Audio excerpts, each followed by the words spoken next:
Então, por meio dessa videoaula, a gente vai tirar algumas dúvidas sobre a influência dos Estados Unidos na América Latina, tudo o que aconteceu, todas as tramóias. Então vamos lá. Para a gente começar essa aula, temos que entender o conceito sobre a doutrina Monroe. A gente já viu em sala de aula, tá? Ela consiste no pronunciamento do presidente americano James Monroe. Em 1823, ela foi anunciada por esse presidente, tá? Ele teve na presidência por 1817 a 1825, tá? Em sua mensagem ao Congresso, em 2 de dezembro de 1823, ele faz o pronunciamento que basicamente no texto está falando que os Estados Unidos não iria intervir nas ações da Europa e também a Europa não poderia entrar no território americano, porque a América é para os americanos. Essa frase foi o resumo praticamente de toda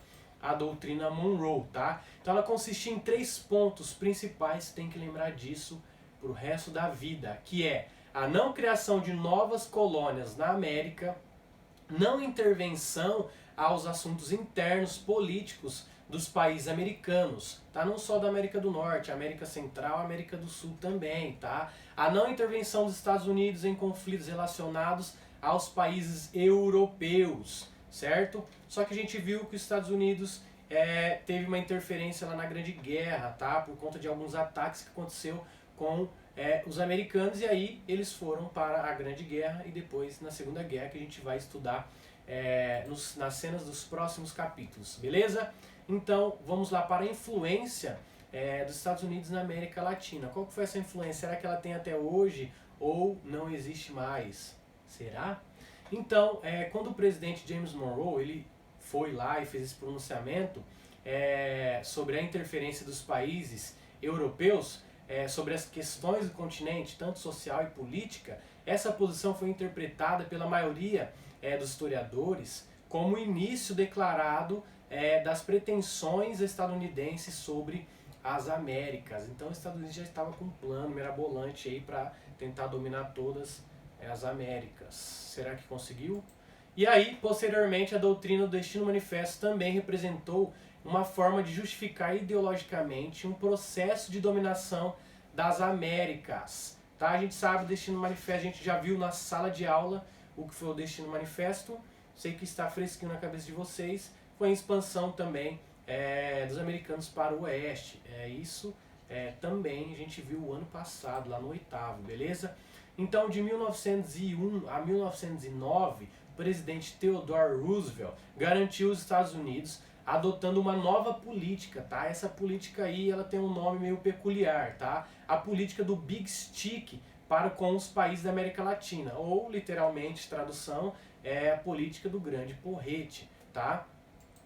Ela defendia um princípio aparentemente simples, segundo o qual a influência estadunidense deveria se estabelecer primeiramente de maneira pacífica. Porém, se houvesse alguma resistência ou recusasse essa política, os Estados Unidos vinha, eu vou te ajudar, eu vou te ajudar com a sua independência, só que você vai me ajudar economicamente. Não, não quero. Você não quer? Você tem certeza? E aí entrava a política do Big Stick. Era por bem ou por mal, tá bom? Isso até ocasionar uma intervenção armada no país, tá? Por conta dessa doutrina, aconteceu várias intervenções militares e política em toda a América Latina, tá? Teve vários processos de apoio dos Estados Unidos que levou à independência de alguns países, tá? Então a gente pode ver a independência de Cuba, sim, Cuba, Estados Unidos interveio, e também teve a independência do Panamá, principalmente por conta do seu canal, tá? Isso no Panamá foi em 1903, certo? E aí teve essa intervenção militar também na República Dominicana, 1905, e em Cuba, 1906, tá? Essas interferências diplomáticas e o financiamento de empresas exploradoras de recursos naturais sobre as mais distantes regiões da América Latina, certo? Por quê? Por conta desses fatores, que os Estados Unidos está sempre querendo ter o quê? Recursos naturais pronto, barato, para eles poderem fabricar os outros processos, tá? Os outros produtos, até chegar no produto final, tá? Mesmo após o fim do governo de Roosevelt, as ações intervencionistas não cessaram, continuou. Isso aí foi passado de presidente para presidente, geração em geração. Isso aí está intrínseco nos americanos, tá? América para os americanos, patriotismo, toda essa questão cultural. E aí Roosevelt ele sempre foi um homem interessado nas ciências humanas e também nas ciências biológicas e ciências da natureza, tá? E ele foi um grande incentivador dessas áreas de pesquisa. Como eu já disse, tem alguns filmes que mencionam isso, tá? Sobre Theodore Roosevelt, tá? Até ele parece um filme famoso aí, que tem um museu, que ele ganha vida e tal, aí tem lá Theodore Roosevelt, certo? E após deixar a presidência, a convite do marechal brasileiro Cândido Rondon, a gente vai ver um pouco sobre esse brasileiro depois, tá? Roosevelt conhece a Amazônia e aí começa a ter um pouco de interesse, porque a Amazônia, uma floresta enorme, com grandes e vastas áreas para serem exploradas e também para retirar o que? A matéria-prima, tá? Esses recursos naturais. Sob o contexto imperialista dos Estados Unidos e de sua política agressiva de desenvolvimento da indústria, sabemos quais foram suas intenções de visitar a Amazônia, tá? E teve até um grande empresário americano que tipo criou uma meio que Disneylândia na Amazônia, só que ela não deu muito certo. Então, por conta disso tudo, a gente pode ver os reflexos da influência da política do Big Stick, tá?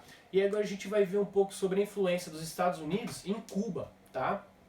Não Cuba agora, Cuba antes, tá? Cuba lá no início do século XX, certo? Desde o século XVI, na ilha de Cuba, os espanhóis estabeleceram um dos principais portos de entrada. E por conta disso, eles tiravam todo seus recursos minerais para a sua matriz, tá? Transformando em capitania geral. A ilha se manteve sob domínio espanhol por quase 400 anos. 400 anos é muito ano, né? Então, por conta disso, Cuba ela ficou restrita somente com os espanhóis. E aí, no início do século XIX, a rigidez desse pacto colonial deixou de existir. Por quê?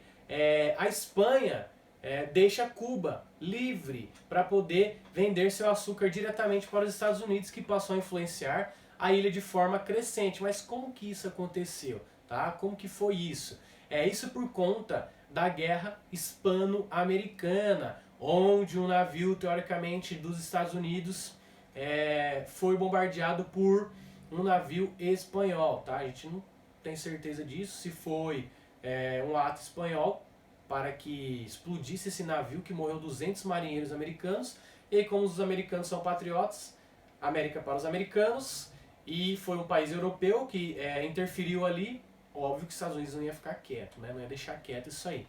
E aí, os Estados Unidos faz essa guerra com a Espanha. A Espanha perde, foi fácil para os Estados Unidos, e aí eles tornam Cuba independente, por meio de um tratado, tá? Com a Espanha. Teve um tratado aí, que os americanos vieram com os espanhóis, por isso que a guerra foi rapidinha, tá? Então, o que consistia esse tratado? Que os Estados Unidos iria ficar com a ilha de Porto Rico, no Caribe, as ilhas de Filipinas, tá? A ilha de Guam, no Pacífico. E Cuba passou a ser controlada pelos Estados Unidos até 1902, até o início do século XX, tá?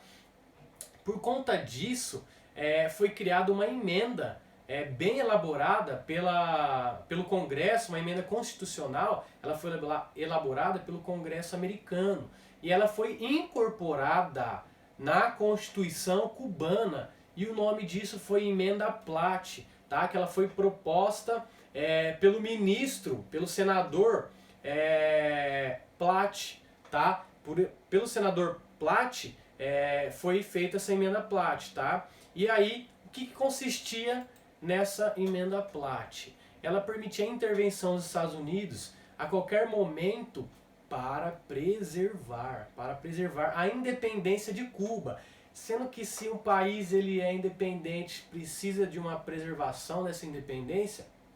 E aí o governo cubano nunca deveria ingressar em qualquer tratado ou pacto estabelecido com qualquer potência estrangeira, principalmente europeia. Então só poderia ter um pacto com quem? Com os Estados Unidos da América. Tá vendo o controle que os Estados Unidos fez ali com Cuba? E aí ele faz esse controle para que Cuba pudesse vender sua matéria-prima, tá? Chegasse ali o açúcar, tá? Não a matéria-prima, mas o açúcar chegasse para os Estados Unidos mais barato, tá? E aí também tem outra questão do Panamá. A gente vai ver agora a questão do Panamá, tá? A construção do canal, ela está ligada diretamente ao seu processo de independência. Por quê? Porque a gente vai ver que aconteceu alguns fatos que levou à independência do Panamá para que se houvesse a construção do canal, tá? Então, por conta disso, está ligado também diretamente à teoria do Big Stick, beleza? A ideia de ligar os oceanos Atlântico e Pacífico já vinha há muito tempo, desde o século XVI, tá? Pelo rei Felipe, o rei da Espanha, rei Felipe I. Então ele já tinha pensado em ligar o Oceano Atlântico com o Oceano Pacífico, porque ficaria melhor para as navegações e também para levar as mercadorias até um novo mundo, tá? E aí no fim da década de 1870, os franceses conseguem ganhar o mandato para poder construir, tá, esse canal. E aí quem que é o cara para construir esse canal? Ferdinand de Lesseps, esse francês famoso, foi o responsável pela construção do canal de Suez, tá? Então esse cara aí agora vai lá para começar a construir o canal do Panamá, tá? Só que, galera, não foi nada fácil. Clima tropical, cheio de mosquito, cheio de doença que esses europeus nunca tinham visto. Uma hora tava calorzão, outra hora tava chovendo. E aí o terreno geograficamente não era favorável, tá? O relevo ele era bastante dificultoso, tinha montanhas, tinha declives. Por conta disso, Ferdinand de Lesseps foi derrotado. Muitos homens que estavam trabalhando com ele morreu, tá, na construção do canal de Panamá. Igual eu já mostrei para vocês na sala de aula, aquele mini documentáriozinho lá de 7 minutos sobre a construção do canal de Panamá e as imagens reais, tá? Mas qualquer coisa é só dar uma pesquisada aí e nas interwebs que vocês conseguem, tá? Por conta disso, após 10 anos, eles desistem, tá, desse projeto. E aí ficou parado, tá? Esse projeto ficou parado, ficou abandonado por 10 anos. E aí por conta da crescente do comércio, da indústria, tá? Da indústria mundial e também do comércio naval, o que acontece? Ela retorna, tá? A construção do canal do Panamá ela retorna no final do século XIX. Tá? Por quê? Qual foi o interesse? Porque o comércio estava crescendo pra caramba, tá? Tinha que trazer mercadoria para o mundo todo, mundo globalizado. Como que leva essa mercadoria? Mais fácil, antigamente. Lá no início do século XX, é óbvio que seria de navio, tá? E aí por conta disso, teve interesse político. E aí Panamá ainda fazia parte do território colombiano. E aí foi quando os Estados Unidos intercede para que Panamá virasse independente. Então eles propõem uma independência do Panamá. E aí eles promovem uma independência do Panamá em 1903, no início do século XX, tá? Com um tratado previamente elaborado, cujo foi imposto aos panamenhos que o projeto de construção seria restrito e reiniciado totalmente pelos Estados Unidos da América. E aí em 1904 já começa. Então peraí, um ano só de planejamento? Será que os americanos já estavam pensando nessa retomada? Ou já estavam bolando um plano? Nunca saberemos, né? Ou estamos sabendo agora. Vamos lá. Então o tratado consistia em concessão perpétua de direitos sobre o canal aos Estados Unidos, isso era óbvio. E o controle de uma faixa de terra, tá? Toda a faixa de terra, de 16 quilômetros de largura do canal do Panamá, pertencente aos Estados Unidos da América. 16 quilômetros de toda a extensão do canal. É muita terra, galera, muita terra. E leis que permitiam a intervenção política dos Estados Unidos no Panamá e criação de base militar no Panamá, certo? Então, a gente consegue ter ideia de como os Estados Unidos da América faz todas essas interferências e influências, tá? E aí só em 1999, depois de muitas décadas de negociações, o canal passa a ser governado pelos panamenhos, tá? Então não foi nada fácil essa relação aí, Panamá e Estados Unidos da América, tá? Então a gente consegue ver essa interferência política americana. E aí, será que essa interferência política está até hoje? Será que esses acordos comerciais, esses acordos econômicos, será que esses bloqueios continentais a países que não estão interessados na ajuda política americana tem alguma relação com a influência dos Estados Unidos da América? E aí, será que o Brasil também está nessa rodada? E aí, gente, espero que vocês tenham gostado da aula. Espero que vocês pensem um pouco sobre esse conteúdo, pesquisem mais também, tá? Espero que tenham tirado todas as dúvidas. Fiquem com Deus e até a próxima.